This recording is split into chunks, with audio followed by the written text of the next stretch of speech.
Guys, welcome to my YouTube channel, mga Kalaman Vlog. Guys, please kung bago pa lang kayo sa channel ko, don't forget like, share, and subscribe guys sa ating YouTube channel. Project natin ngayon guys, yung ikakabit natin is water pump na 1.5 horsepower. Tapos ito yung susupplyan natin, ito yung farm ng customer. So dyan natin siya, ito yung source natin is deep well. Nasa 35 feet po yung lalim, pero kailangan meron tayong allowance para hindi siya makapasok yung mga bato at saka mga buhangin sa ilalim. So meron tayong foot valve na brass.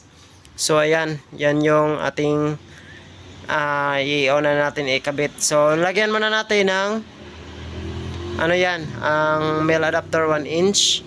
Tapos lagyan natin nito para may kabit natin yung ating PVC pipe na 1 inch. So unahin natin yung foot valve, yun yung pinaka ilalim. So yan, tapos natin yan ikabit. Tapos natin to ikabit natin is dudugtungan na natin to ng pipe na 1 inch.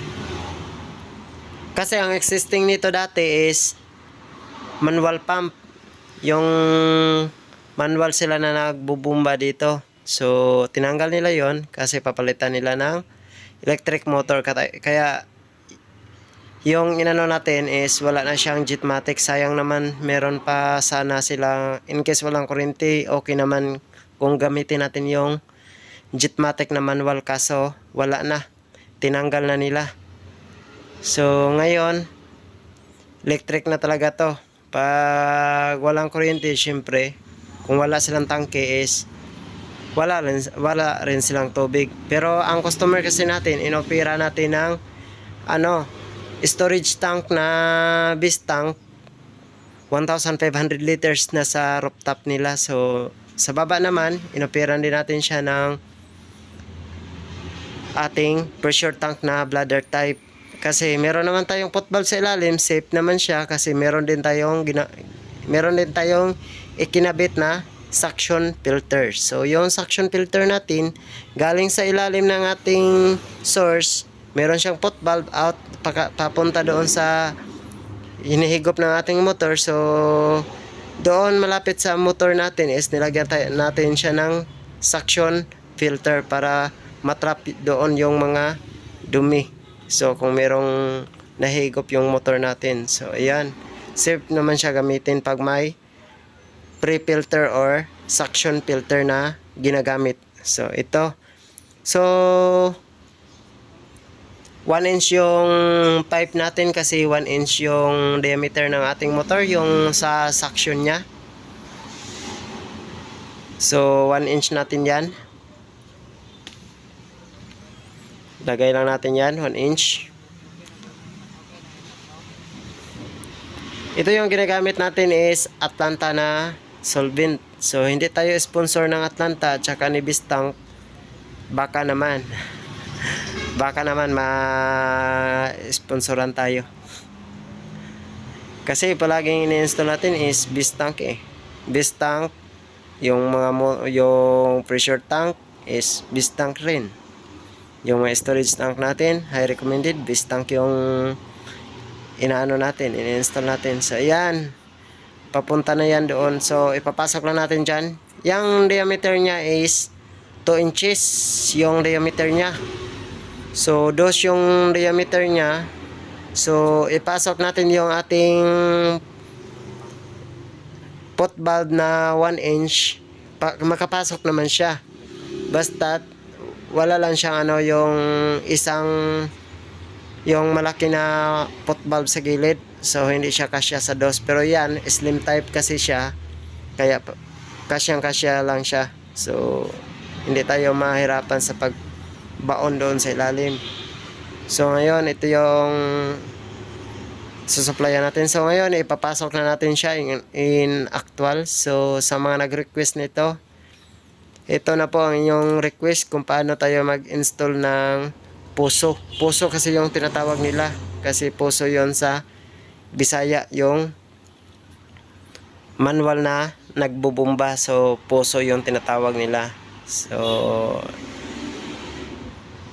ito siya, ibinaon na natin. Yung pipe natin is nasa 35 feet. So yung ibinaon natin dito is tatlong 10 feet na length ng pipe na 1 inch at saka almost mga 2 meters yung ibinaon ko.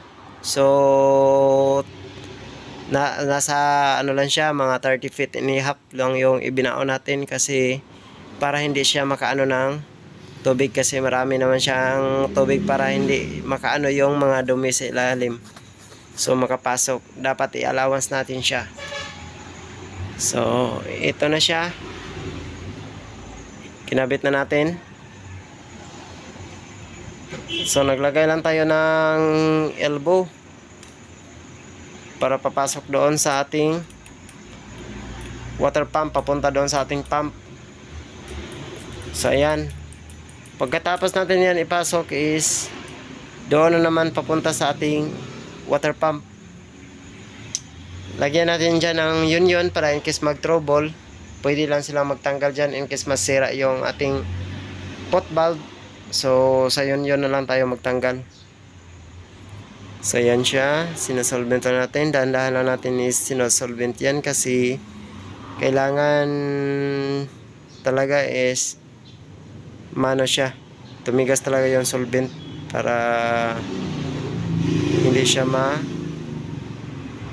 matanggal. Baka matanggal kasi kung hindi natin yan anuhan ng maayos. So yan, naglagay lang tayo ng allowance. So yan, ayan, so maglagay na tayo ng union patinti na 1 inch.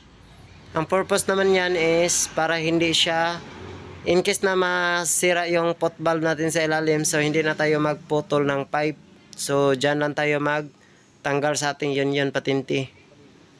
So yan, so papakita ko sa inyo. So ganyan magtanggal ng ating union patinti. So para may kabit natin yung magkabilaan na pipe natin. In case masira yung, in case may leak yun sa ilalim or may singaw, so para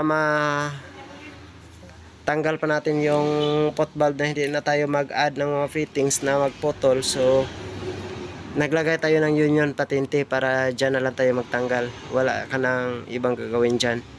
Kung hindi, tatanggalin mo na lang, tapos kung anong problema sa ilalim, so anytime pwede mo siya ma-check. So ayan, kabit na natin ang ating union patinti na 1 inch. So ayan, binulotan talaga natin ng maayos na maraming solvent para kasi yung pipe magkaiba yung ano ng pipe, merong makapal, merong manipis, kaya panigurado na walang singaw, na wala talagang back job dito kasi sobrang layo ng project natin. So nandito tayo ngayon sa Dumangas, Iloilo. So ayan, binubumba muna natin para makasaka yung makakit yung tubig galing sa ilalim, para hindi mahirapan yung pump natin sa pagsaksyon. Meron na siyang pundo. So yun yung purpose natin, binubumba natin yan para makakit yung tubig sa taas. Yan, para malaman din natin kung wala siyang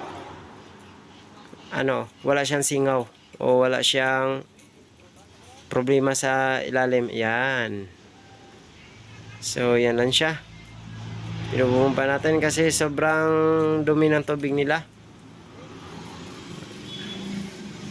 So yan na, tapos natin yan maibumba, ikabit natin dyan.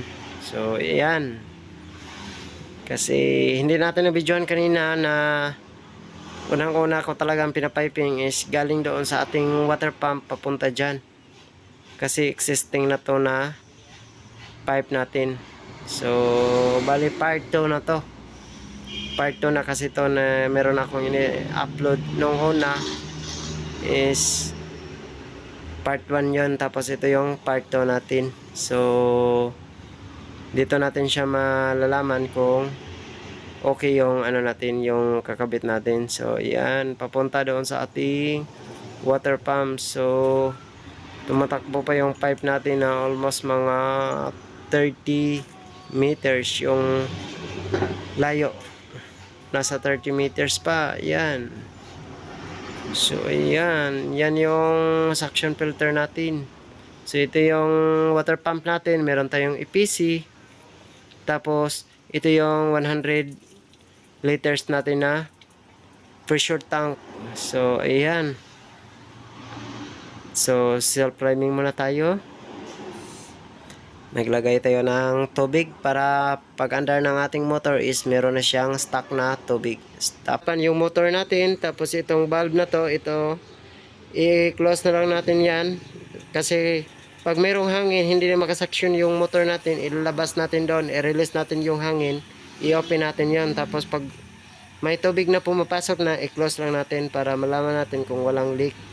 So ayan yung purpose ng ating bulb. So ayan lang. So ito siya. So gumagana na yung ating water pump. So maandar na. So yan lang guys. Thank you so much panonood and God bless. Thank you for watching.